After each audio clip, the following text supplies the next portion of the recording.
আরও একবার বিশ্বকাপের ফাইনালে লিওনেল মেসি, আরও একবার বিশ্বকাপের ফাইনালে আর্জেন্টিনা। যুদ্ধ, মাঠের লড়াই কিংবা কথার লড়াই সবকিছুই দেখা গেছে এই এক সেমিফাইনালে। দেখা গেছে ফুটবল নাটকীয়তার চূড়ান্ত, সব ছাপিয়ে আরেকবার গাওয়া হলো মেসিদের জয়গান। আর্জেন্টিনা ইংল্যান্ড এই সেমিফাইনাল ম্যাচটা যতখানি ছিল মাঠের, ততখানি ছিল মাঠের বাইরেরও। 1982 সালের ফকল্যান্ড যুদ্ধ কিংবা 1986 সালের সেই হ্যান্ড অফ গড সব আলোচনায় এসেছে বারে বারে ঘুরে ফিরে। ম্যাচেও দেখা গেছে যার প্রভাব, বিশেষ করে প্রথমার্ধে আটলান্টা স্টেডিয়াম যেন পরিণত হয়েছিল এক যুদ্ধক্ষেত্রে। মারামারি আর ফাউলই ছিল প্রথমার্ধের সারমর্ম।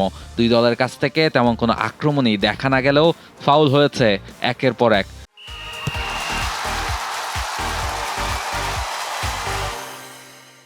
প্রথমার্ধেই দুই দল মিলে ফাউল করেছে মোট 19 বার, অথচ কোনো দলই গোলপোস্টে শট নিতে পারেনি একবারও, যা 1966 সালের পর বিশ্বকাপের ইতিহাসেই কিনা ঘটেনি এমন কোনো ঘটনা।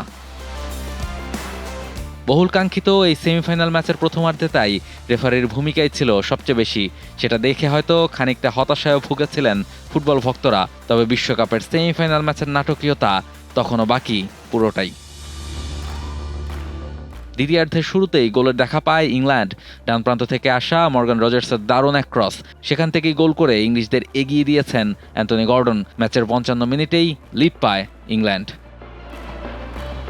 এরপর আর্জেন্টিনাও হন্যে হয়ে খুঁজতে থাকে একটা গোল। দুইবার পোস্টে শট নিলেও সেটা ফিরিয়ে দেন ইংলিশ গোলকিপার। অন্যদিকে সময়ও ফুরিয়ে আসতে থাকে মেসিদের জন্য।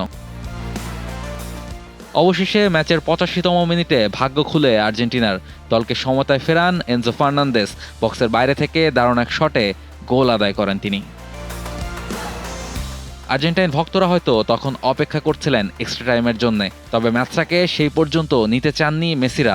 ইনজুরি টাইমেই লিড নিয়ে নেয় আর্জেন্টিনা। ডান পাশ থেকে এবার ক্রস করলেন লিওনেল মেসি। সবার চেয়ে উপরে লাফিয়ে ওঠা করা হেডে বল জালে জড়ালেন Lautaro Martinez.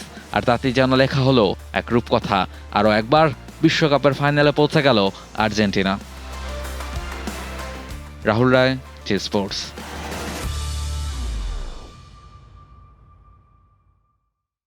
For more updates, subscribe to our YouTube channel and click on the bell icon. Follow us on Facebook and Instagram.